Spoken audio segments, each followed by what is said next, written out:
नमस्कार, खबरों की खबर में आपका स्वागत है। महाराष्ट्र की राजनीति में एक बड़ा भूचाल आ गया है। खबर आ रही है कि महाविकास अघाड़ी एमवीए, ये राहुल गांधी, शरद पवार, उद्धव ठाकरे की पार्टी का ये जो तीन पहियों वाली गाड़ी है वो एक्सीडेंट करने वाली है। कारण ये बताया जा रहा है कि तीनों ही पार्टियां सीट शेयरिंग को लेकर के एक अलग जिद पे अड़ गई है। इतना ही नहीं, खबर इसलिए आज विस्फोटक हुई है क्योंकि शिवसेना की तरफ से दो शर्तें रख दी गई है। ऐसी दो शर्तें जो अगर माना जाए तब तो यह गठबंधन बन सकता है, लेकिन कोई मानने को तैयार नहीं है। और शर्तें ऐसी है कि एक तो मानी भी जा सकती है, दूसरे पे कोई करार नहीं हो सकता।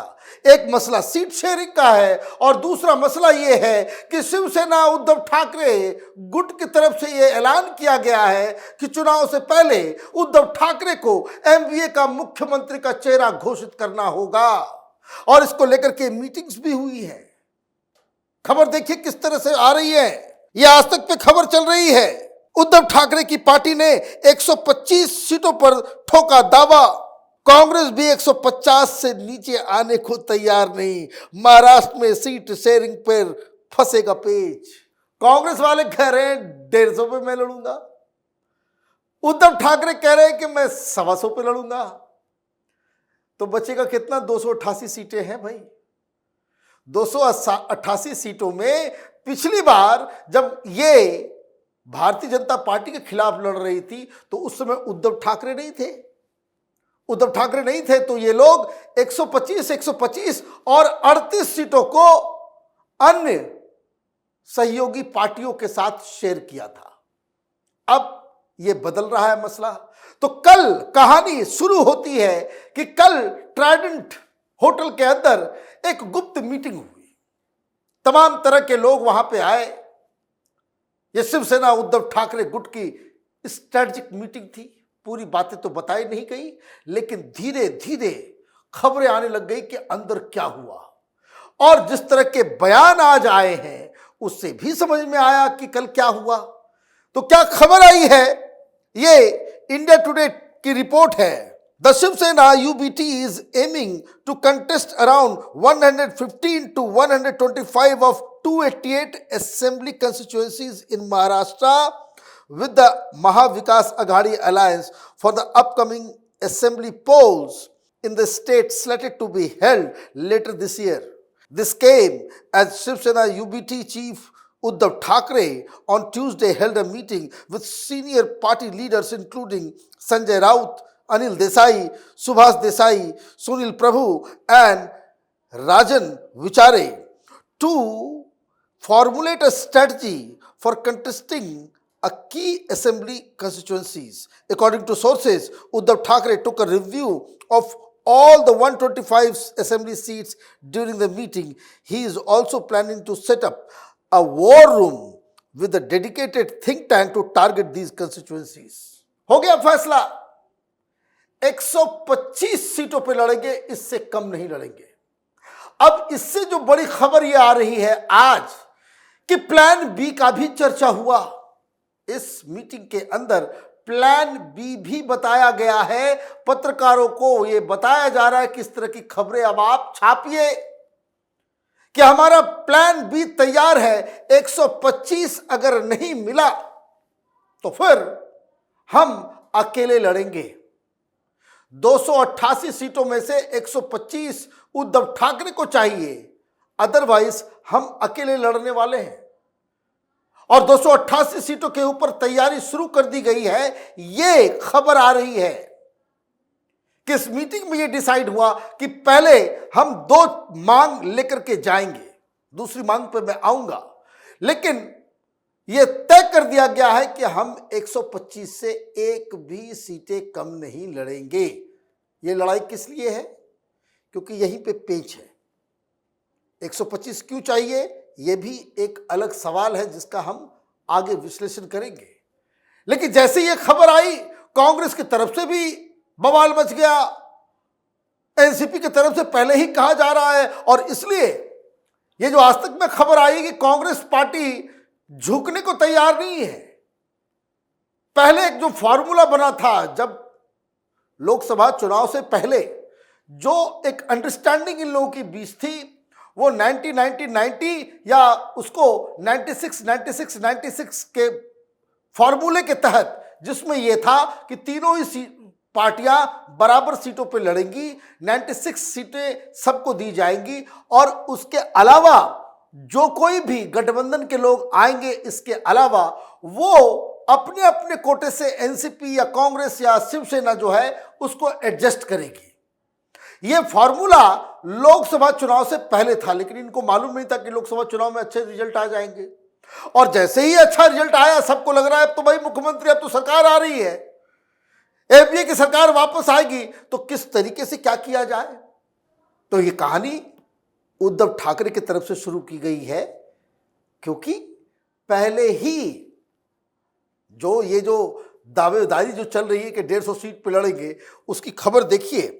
ये भी आज तक की खबर है। महाविकास अघाड़ी की सीट शेयरिंग पर मंथन शुरू हो गया है, हालांकि समझौते के मूड में कोई नहीं दिख रहा। सूत्र बताते हैं कि लोकसभा में अच्छे प्रदर्शन के बाद शिवसेना यूबीटी विधानसभा में करीब 115 से 125 सीटों पर लड़ने की तैयारी में है। दिलचस्प बात यह है कि महाराष्ट्र कांग्रेस प्रमुख नाना पटोले पहले ही कह चुकी पार्टी हालिया लोकसभा चुनाव के प्रदर्शन के बाद आगामी विधानसभा चुनाव में 150 सीटों से कम पर समझौता नहीं करेगी। शरद पवार ने भी साफ कर दिया है कि वो कम सीटों पर समझौता नहीं करेंगे। अब कोई समझौता करने को तैयार नहीं है कि कम सीटें हम नहीं लेंगे, स्ट्राइक रेट हमारा बढ़िया है।